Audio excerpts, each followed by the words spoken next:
रोटी। रोटी का रोचक और दिलचस्प इतिहास।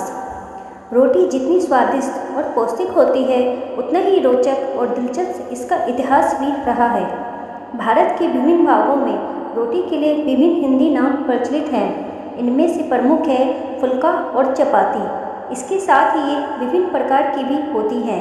इसमें नान, पराठा, मिस्सी रोटी, लच्छा पराठा, मीठी रोटी, रुमाली रोटी, तंदूरी रोटी, डबल रोटी आदि शामिल है।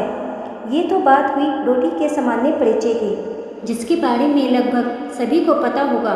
कहा जाता है कि भारतीय उपमहाद्वीप से रोटी प्रवासियों और भारतीय व्यापारियों के माध्यम से मध्य एशिया, दक्षिण पूर्व एशिया, पूर्वी अफ्रीका और कैरिबियानी द्वीपों से लेकर दुनिया के अन्य हिस्सों में भी फैल गई थी। कई स्थानों में रोटी को चपाती के नाम से भी पेश किया गया था और आज भी इसे कई क्षेत्रों में चपाती के नाम से ही जाना जाता है। चपाती या चपट का अर्थ चपाट या चपटा सा है, जिसे हाथों की गीली हथेलियों से आटे से बनाया जाता था। रोटी खाना कब से चला आ रहा है, ये बताना तो कठिन है, परंतु कई खाद्य इतिहास का कहना है कि रोटी की उत्पत्ति 5000 साल पहले सिंधु घाटी सभ्यता से हुई थी, क्योंकि गेहूं की खेती के प्रमाण सर्वप्रथम सिंधु, मिस्र और मेसोपोटामिया सभ्यताओं में मिले हैं और अरबों द्वारा रोटी को व्यापार मार्गों के माध्यम से पूरे दक्षिण एशिया में फैला दिया गया था। वहीं कुछ अन्य इतिहासकारों का कहना है कि इसकी शुरुआत पूर्वी अफ्रीका में हुई थी, जिसके बाद इसे भारत लाया गया था।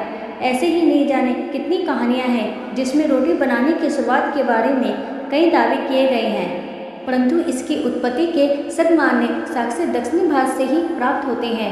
भारत में भले ही रोटी का उल्लेख कई अलग अलग नामों में से मिलता हो, परंतु यह बात तो तय है कि भारत में रोटी प्राचीन काल से ही हमारे भोजन का एक हिस्सा रही है।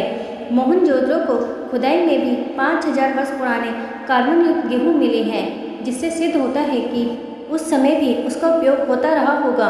6000 साल पुराने संस्कृत पाठों में भी चपाती का उल्लेख मिलता है।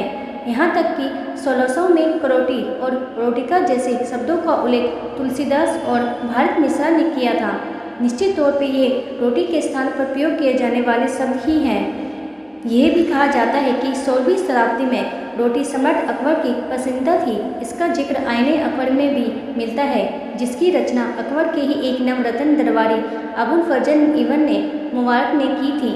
चपाती 1857 के प्रथम स्वतंत्रता युद्ध के दौरान अंग्रेजों के बीच भी बहुत लोकप्रिय हो गई थी। यहाँ तक कि सैनिकों के डाइनिंग हॉल में भी सैनिकों को रोटी खाने को दी जाने लगी थी और देखते ही देखते यह अमेरिका और ब्रिटेन में भी अन्य व्यंजनों की भांति रोटी का भी प्रवेश हो गया था। इस तरह रोटी को अलग अलग हिस्सों में अलग अलग प्रकार से बनाया जाने लगा। भारत में भी इसे कई प्रकार से बनाया जाता है और उपरोक्त विवरण से आप समझ ही गए होंगे कि किस तरह से रोटी प्राचीन समय से ही वर्तमान तक पहुंची, जिसका रंग रूप समय और स्थान के साथ बदलता गया। तो दोस्तों, कैसे लगी आपको आज की ये स्टोरी, कमेंट बॉक्स में बताएं। वीडियो पसंद आए तो मेरे चैनल को लाइक करें, शेयर करें और सब्सक्राइब करें। वीडियो देखने के लिए आपका धन्यवाद।